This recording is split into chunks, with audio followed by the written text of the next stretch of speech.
Bonsoir, merci d'être avec nous sur La Première. À la une ce soir, les réponses des autorités au rapport alarmant de la CTC sur l'hôpital de Taoné. Des solutions ont été mises en place pour équilibrer les comptes et une réforme sera proposée en fin d'année pour revoir le statut du personnel. C'est ce que nous dit le ministre de la Santé, vous l'entendrez.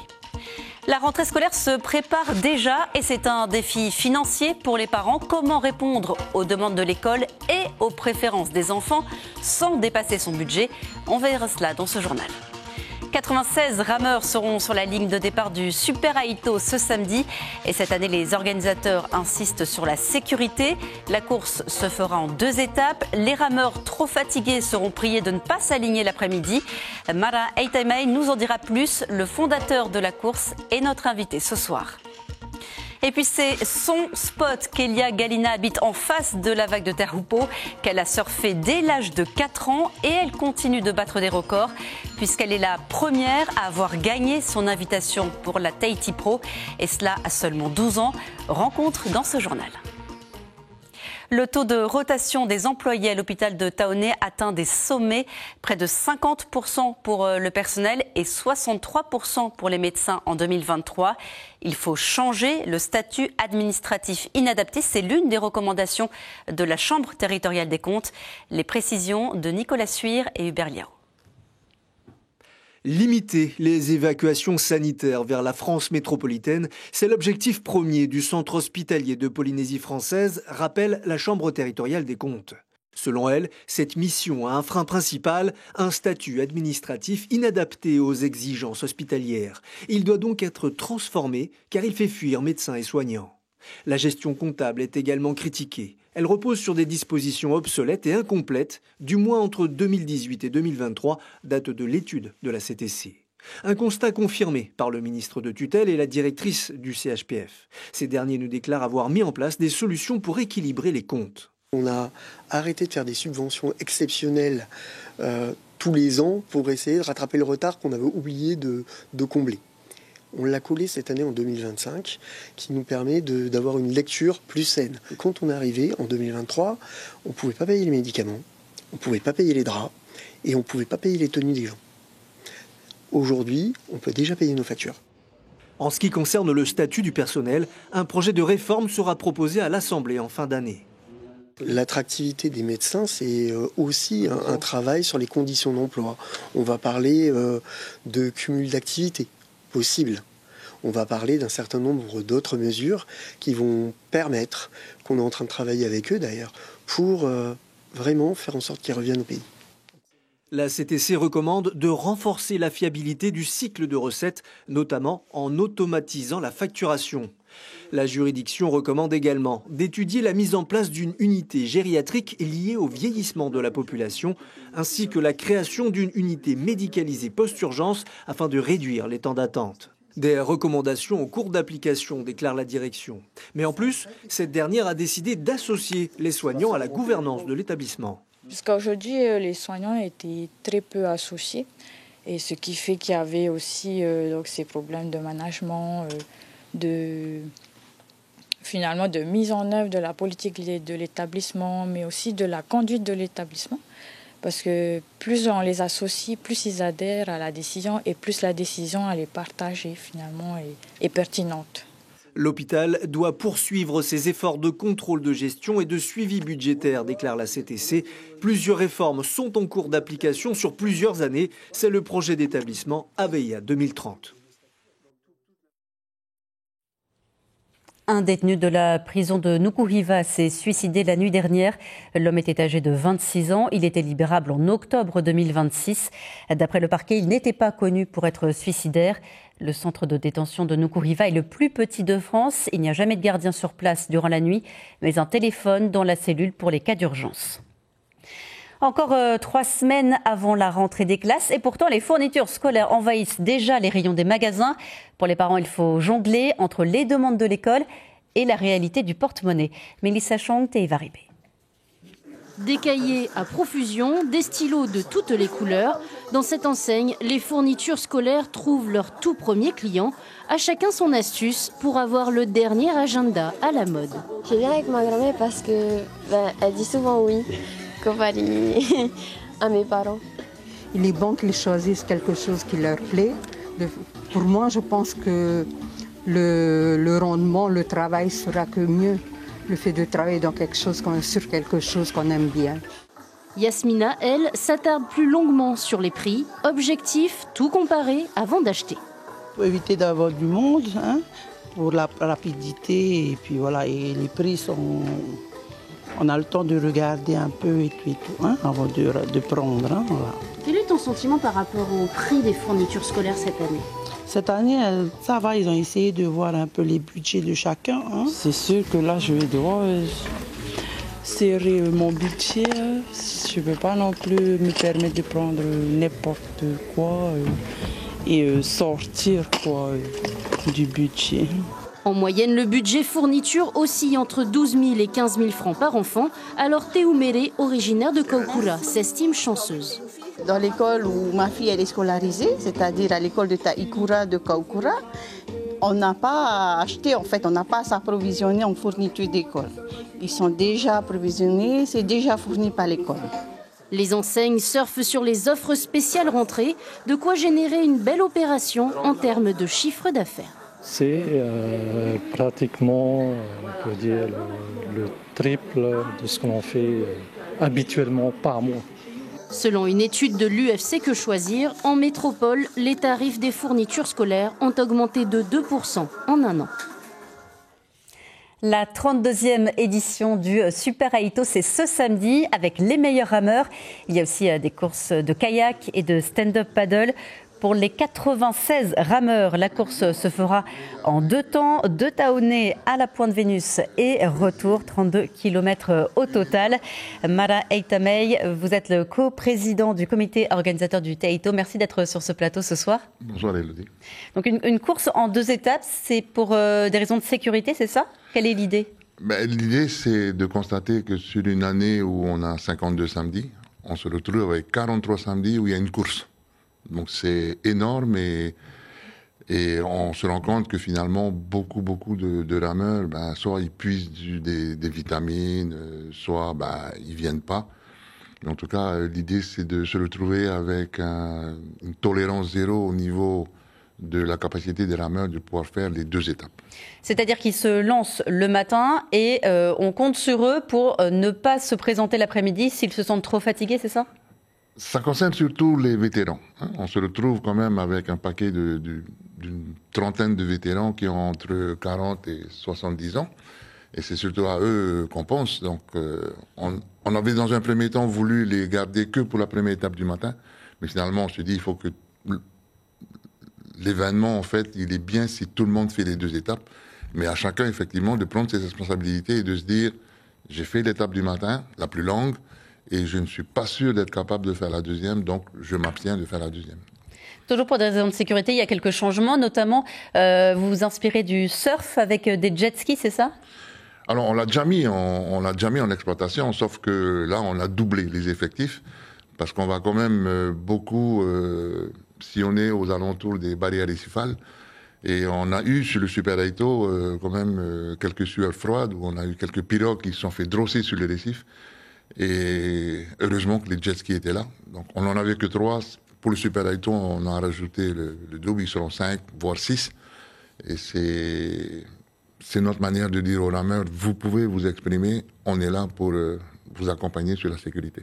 La grande question aussi à chaque course de Va'a, c'est les bateaux suiveurs. Est-ce que les spectateurs pourront être présents sur le site? Là aussi, on a mis les bouchées doubles en partant du principe qu'on a décidé une espèce de guirlande où les bateaux sécurité seront plus ou moins mobilisés tout le long du parcours et feront en sorte que les bateaux suiveurs spectateurs ne rentrent pas en fait dans l'axe de course pour ne pas venir déranger les rameurs qui, eux, auront à cœur de se battre entre eux et non pas avec des bateaux.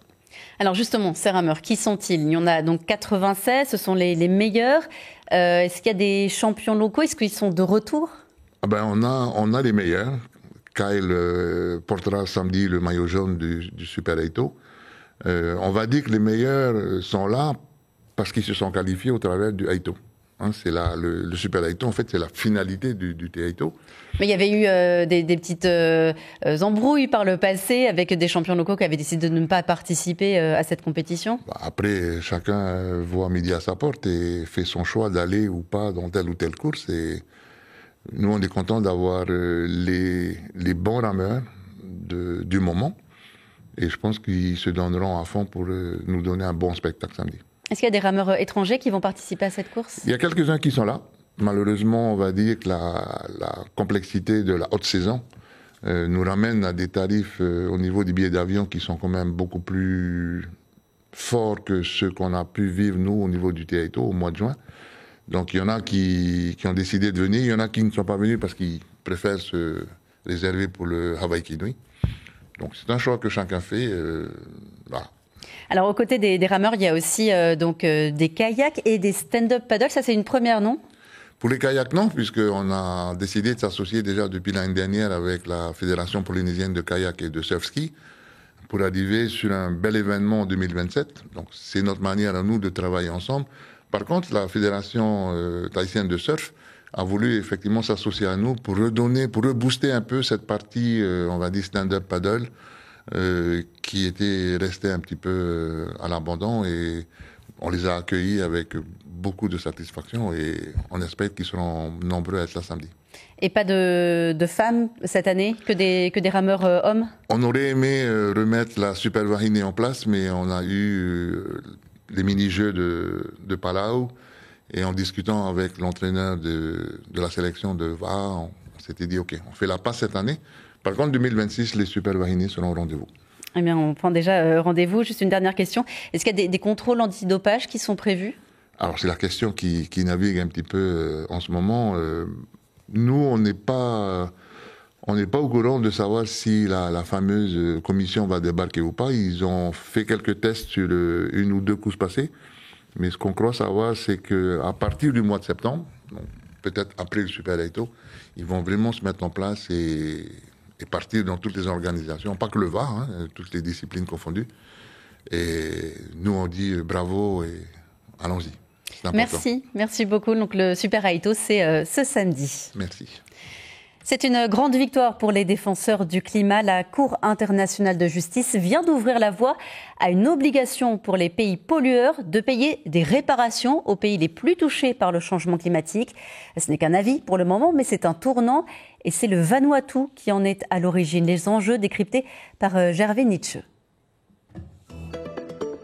La montée des eaux est l'un des impacts forts du changement climatique sur le Vanuatu, pays niché entre la Nouvelle-Calédonie et les îles Salomon dans l'océan Pacifique. Les effets du dérèglement climatique sont aussi visibles sur le récif corallien, spécialement sur l'île d'Efate. Nous avons observé la destruction du système corallien, notamment les coraux à branches et les coraux type Acropora, qui disparaissent presque tous. Les 80 îles qui forment l'archipel subissent régulièrement des tempêtes et des ouragans. Depuis 1940, le Vanuatu est frappé par un cyclone tous les 2 ans en moyenne. Ces phénomènes perturbent fortement la scolarité de ses élèves. Pendant la tempête ou bien le cyclone, on bouge les tables et puis ça dérange l'éducation des enfants aussi pendant une semaine. Ou combien de jours on attend que le cyclone s'arrête avant de revenir à l'école. Face à ces menaces liées au changement climatique, les autorités ont engagé une bataille au plan mondial. En mars 2023, le Vanuatu a obtenu de l'Assemblée générale des Nations unies une résolution qui saisit la Cour internationale de justice. Nous espérons que cela donnera du poids aux nombreuses affaires jugées devant les tribunaux à travers le monde. Des plus petites instances aux plus hautes, où le litige sur le climat est examiné. Nous espérons que cela incitera les États à prendre des mesures plus fortes. L'avis de la Cour internationale de justice est attendu cette année et pourrait permettre de structurer le mouvement pour une justice climatique. Et vous l'aurez compris, la Cour a rendu son avis il y a tout juste quelques heures. Le Vanuatu s'en félicite et se dit même surpris de voir tant de choses inattendues et positives dans les conclusions des juges. Protéger ou exploiter les fonds marins des îles Cook aiguise les appétits. On y trouve des minerais importants, notamment pour la fabrication de batteries pour véhicules électriques. L'exploration a déjà commencé. Les détails sur notre site internet polynésie.lapremière.fr. Cette bonne nouvelle en surf, il y aura un 5e local à la Tahiti Pro. Teiva Teiroa a obtenu une invitation après le forfait d'un surfeur pro. Il était arrivé 2e des trials, des épreuves de qualification remportées par Kelia Galina chez les femmes. Miss Teahupo, 12 ans seulement, est déjà donc invitée à se confronter au meilleur mondial. David Chang et Mirko Vanfon l'ont rencontré. Ouais, c'est Kelia qui va y aller. Oh, elle trouve le tube, la petite Kelia. Wow. À seulement 12 ans, Kelia Galina s'impose lors des trials grâce à un tube technique à la mesure de son talent. J'ai tenu ma planche et j'étais juste en train d'espérer que je reste. Mais j'ai pas imaginé à cet âge-là. Moi, j'ai cru quand je serai grande, si je serai sur le CT, tu vois. J'ai pas imaginé parce qu'avant, les trials des filles, ça n'existait pas. Kelia a surfé sa première vague à Teahupo à 4 ans, avant même d'apprendre à faire du vélo. Son père et coach Ryan a déménagé à Teahupo il y a 23 ans et aujourd'hui, il partage avec elle sa passion pour les vagues. On passait beaucoup de temps, hein? On surfe beaucoup, même trop, tu peux dire. Mais j'ai vu Kelia, elle est naturellement confortable dans l'eau. Elle est contente, elle est toujours contente, mais tout de suite, depuis les petits bébés, elle est contente dans l'eau, comme moi. Pour Kelia, le surf est un mode de vie. Le matin est réservé aux vagues, l'après-midi aux cours à domicile, avec des cours de maths privés pour suivre le rythme. Une organisation familiale qui s'adapte à sa progression dans le surf. Chaque année, elle a l'obligation de passer une inspection avec la DG2E. Et là, elle est en niveau 5e. Donc, ça se passe au collège de Taravao tous les ans, en mi-d'année scolaire. Et elle passe des tests. Et pour l'instant, elle arrive. On garde ce rythme parce que ça marche. Après, oui, mes préférés, c'est les maths, mais de base, j'aime pas l'école. Hein. Mais c'est vrai. Avant de rêver de victoire, Kelia doit gagner le premier tour de la Tahiti Pro pour éviter le repêchage. Si elle termine première de sa série, elle ira directement en quart de finale, mais elle ne s'est pas encore projetée jusque-là. Et si tu les bats? Yeah. Alors là, là, ça va me prendre quoi, 3 jours pour vraiment me dire oh, je l'ai battu, tu vois. Avec cette qualification historique, Kelia entre dans une nouvelle étape de sa jeune carrière. À seulement 12 ans, elle s'apprête à affronter l'élite mondiale à Teahupo sur la vague qui l'a vue grandir. Et pour rappel, dans ce journal, on a entendu les réactions des autorités aux alertes de la Chambre territoriale des comptes sur l'hôpital de Taoné. Le ministre de la Santé affirme que des solutions ont été mises en place pour équilibrer les comptes et qu'une réforme sera proposée en fin d'année pour rendre le statut du personnel plus attractif. À suivre ce soir sur La Première, un numéro de Rendez-vous en terre inconnue avec Kenji Girac au Kenya, puis place au patrimoine français avec le documentaire Les 100 lieux qu'il faut voir. Et on se quitte avec un extrait du Himeneru'o du groupe Mehao, 2e prix de la catégorie Oreiwai Tahiti. Excellente soirée à tous et à demain.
Retrouvez toute l'info sur WhatsApp en scannant notre QR code.